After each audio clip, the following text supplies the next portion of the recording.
Guten Tag, my name is George Fly and this is the second part of the shift change. And as in the last part, I will talk about how I constructed one part of my Ginormous space station, and this part is the lower part. As the pictures fly by, you can see my rocket design has changed entirely. The technique that makes this possible is the same technique that allowed me to build the grid in the first place. It's called docking before launch. Each time a rocket goes up, 2 stacks of fuel tanks are delivered to the station.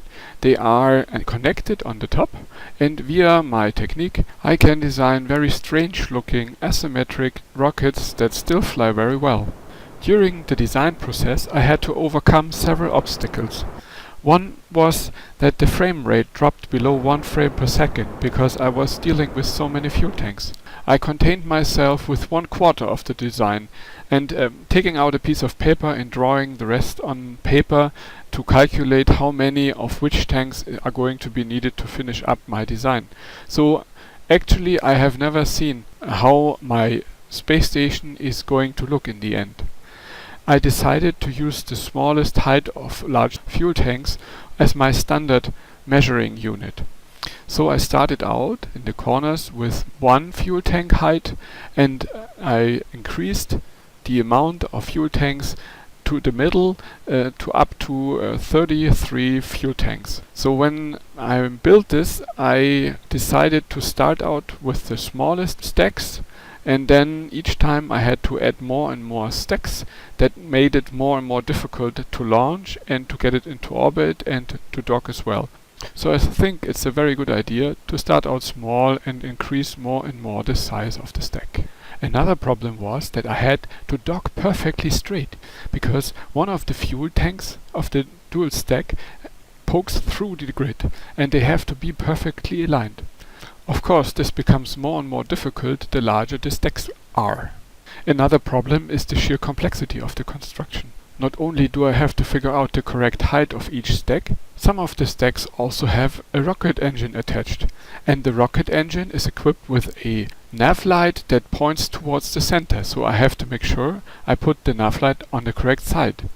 On the top of the stack there are some guiding lights for the docking ports, so I have to make sure that I not only put them on correct and put them in the correct action group, also I have to make sure they point in the correct direction. Not only Bill looks scared with this task ahead, so I keep a piece of paper, and with each rocket that goes up I square off the fuel tanks delivered. So I always have a record of the tanks that still need to go up.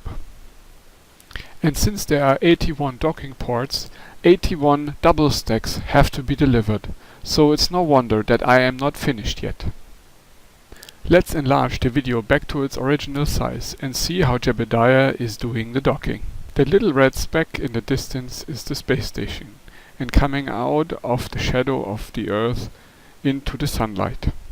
Jebediah has turned off all instrumentation because a Kerbal of his qualities is able to fly this docking just by the seat of his pants. Now that we are approaching the space station, let's recap what has been done so far. We launched the grid, added 300 monopropellant fuel tanks to the top, then we added to the perimeter more monopropellant fuel tanks with RCS thrusters around to be able to maneuver. Finally we added dual stacks of rocket fuel to the bottom of the space station. In the middle of the grid the most difficult stacks are still missing. So in future episode I will show you how I launch and dock those stacks to the space station. Since normal docking has been seen a million times, let's do it this time the Kerbal way. I'm going to try to squeeze through one of those gaps here. First we open up the port that is underneath our little space plane, and then we try to squeeze in. Oopsala, here we go. Well, that seems to be just a little bit too small. But I guess Jebediah wouldn't be who he is if he wouldn't make it through. So let's push it harder, and here we go. And out we come on the upper deck of the space station. Now only docking remains. So careful navigating is required. It's quite difficult without any instrumentation. You can see the docking lights are flashing, but there are still some missing. They will come with the stacks that go in the middle. Almost docked. They're still not docked yet. And here we go. Ah, what a beautiful sight. So I will do a little fly around so you can take a close look at how the design is. When the assembly is finished, the gap in the middle will be closed and there will be one big peak in the center of the lower part. On the top there will be landing lights guiding in the incoming traffic to the docking ports. Once all the assembly is finished, I will attempt to fly this huge thing to another planet. I actually think about Eve, but we will see if it's even possible to lift this to any other orbit. Finally, let's take a quick look at the stats. Max acceleration 281 millimeters per second and a part count of more than 2000. With this, I say, I'm George and Fly, see you in the future.